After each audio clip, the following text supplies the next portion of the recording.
Depuis le soulèvement populaire au Burkina Faso qui a conduit à la démission du président Blaise Compaoré le 30 octobre 2014, le débat sur les projets de réforme constitutionnelle domine la vie politique africaine. Pourtant, le scénario burkinabé n'est pas un fait inédit sur le continent. En 2012, l'ancien président sénégalais Abdoulaye Wade avait annulé son projet de loi constitutionnelle sous la pression de la rue, des événements qui ont amené des opposants originaires de 8 pays d'Afrique à signer une déclaration commune exigeant le respect des textes fondateurs ce vendredi 14 novembre 2014 à Paris, la capitale française. Il y a un effet révolution, deuxième révolution burkinabé, qui a renversé Blaise Compaoré qui voulait modifier la constitution.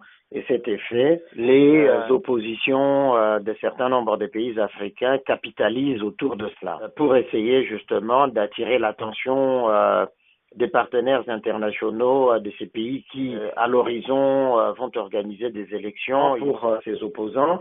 Il faut lancer des alertes pour éviter justement que la tentation de modification de la Constitution ne se traduise dans les faits. L'évolution de la situation politique au Burkina Faso met ainsi certains chefs d'État africains en alerte.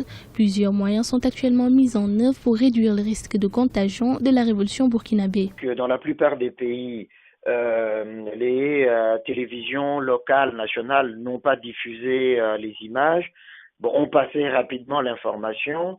Cependant, les populations, les citoyens, les partis politiques ont pu par d'autres canaux, accéder à l'information et donc aujourd'hui il y a de l'agitation un peu auprès de la jeunesse, auprès de la société civile, auprès des partis politiques. Des élections présidentielles vont se succéder en Afrique entre 2015 et 2017 et dans plusieurs pays, des projets de réforme constitutionnelle sont en débat.